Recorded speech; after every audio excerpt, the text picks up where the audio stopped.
20th anniversary of MVP baseball, and joining us now, one of the many that worked on MVP baseball 2005. And there were women too. And men and women, and he was in the game as well, the namesake for one of the greatest video game athletes of all time, Jon Dowd, joining us now. Jon, we appreciate the time. Why do you think this game resonates still the way it does? Like two or three reasons. It was a really good blend of simulation and arcade. You know, we worked on that for years. This was like the 7th iteration of the game I was on. And we finally kind of like worked out all the kinks. So I think that's a big part of it. I think the second big reason is the fact that it was the last one. And we kind of ended on a high note due to licensing reasons. We couldn't make MLB products after 2005. And it kind of like lingered in the memory. It was like it was the James Dean or the Kurt Cobain of baseball video games, I guess. I'm glad you used the music references, because to me, that was half of this game. The music in this game was phenomenal. That's honestly what I remember the most. When some of those songs from that game come on the radio, or I shouldn't say the radio, on Spotify now, or whatever medium you listen to them, I think of the game. And I have a lot of, this was my college days and the senior year. And I'm playing baseball, and I'm obviously playing the game away from the field. It resonated with me a lot. I guess for me, I look at this game and I look at, obviously, your experience, or at least your character, your player in the game, if you will. 20 years later, you said you didn't think that obviously it would still resonate. What strikes out to you the most about that time? And is there anything else that you can, draw a similarity to from your role at EA to where you see this kind of phenomenon take place, where a game really sticks around this long? I mean, we knew it was a good game, but we didn't know it would be like this. We didn't think it would. For one thing, we didn't know it was going to be the last one when it happened. We just thought, okay, we're just going to put this out. And then we were already working on improvements for MVP 2006 when we found out we lost the license. So when you're making video games, you're kind of inside it. I mean, it's you're working late hours. You're doing your job. It's only afterwards when you really see the impact of what you've done, and hopefully that people like it, because it's not fun for the people out there who make video games that the fans don't like. In the piece, your namesake, your virtual version, if you will, one of the greatest video game characters of all time. I'm wondering, when you are out and about, does that ever come up when people hear your name, even in passing? How often do you still get reminded that Jon Dowd, the baseball character, still resonates? Once in a while. I mean, because I live in Vancouver, Vancouver's not the biggest baseball market. It's not too much up here. I think the story that Matt included in his article 5 years ago was I was staying in a hostel in Madrid, and a couple guys from Astoria in New York were staying at the same hostel, and when they found out who I was, they freaked out, and it kind of freaked me out, because it was that was over a decade ago, and it's like, and all like the Europeans in the hospital, are you a celebrity? I'm like, no, not really, but it was fun. It didn't pay money or anything like that, but it's nice to be remembered.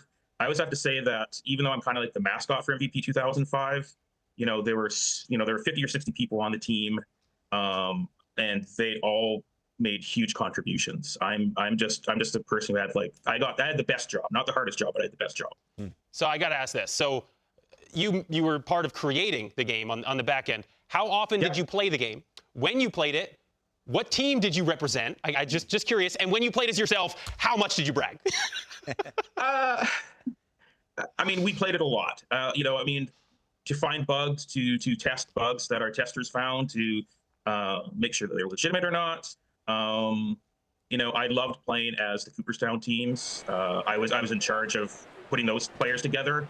But yeah, it was fun to hit a bunch of home runs with myself. I'm not going to lie. So I got one more question for you real quick. Sure. Just thinking about this.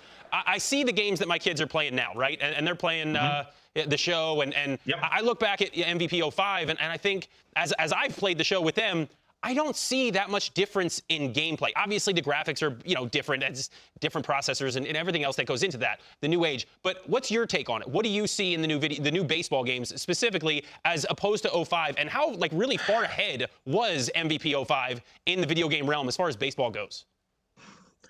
I think the advantage MVP had was there's a lot of pressures put onto developers to make these big marketing features that they think are going to sell. What they call them back of the box or X items.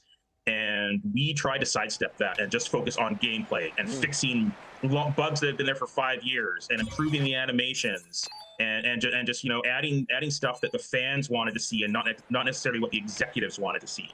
And I think what you're seeing now in a lot of games, whether it's the show or Madden, I think lack of competition is hurting the industry.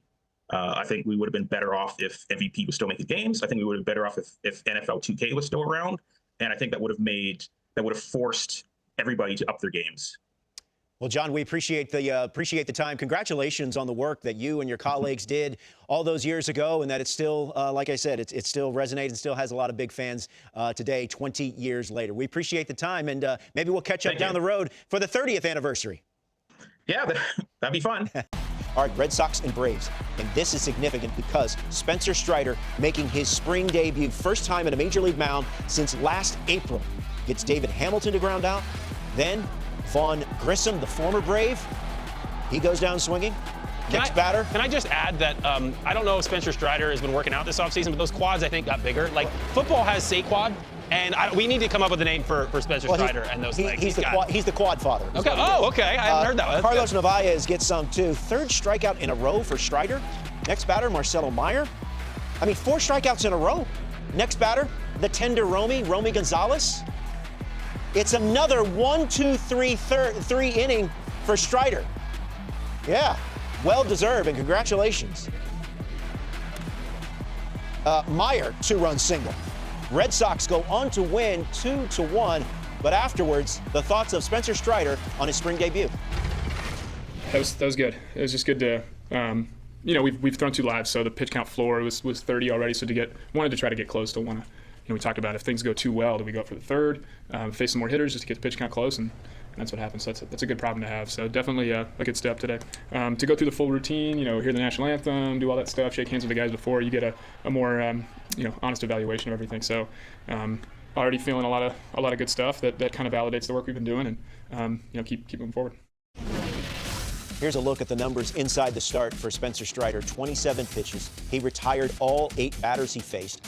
Of the 27 pitches he threw, 23 were strikes. He struck out 6, walked none.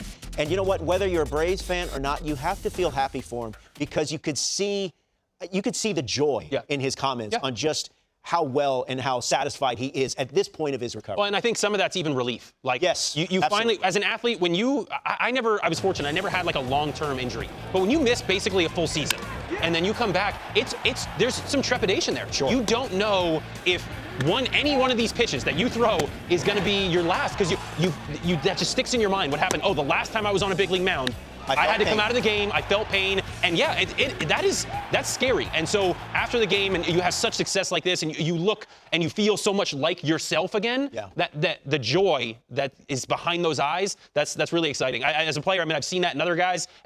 You feel really good for them. Absolutely. So they got Chris Sale, obviously the reigning Cy Young Award winner. Ronaldo Lopez was a revelation. You're getting Spencer Strider, and then Spencer Schwellenbach. This Braves team, look, obviously the Dodgers get all the National League pub, but don't forget about the Braves. I think they need AJ Smith-Shawver. This kid has tremendous stuff. They need to see him kind of he's still so young. He came up a couple of years ago at 20, 21 years old, and he is, 19, I believe. He is really, really young. And so for him now to have the opportunity to continue to be a part of this, I would love to see him kind of take that next step, and man, would that elevate them if he could do that. Schwellenbach is 24, and remember, Spencer Strider, 281 strikeouts in 2023.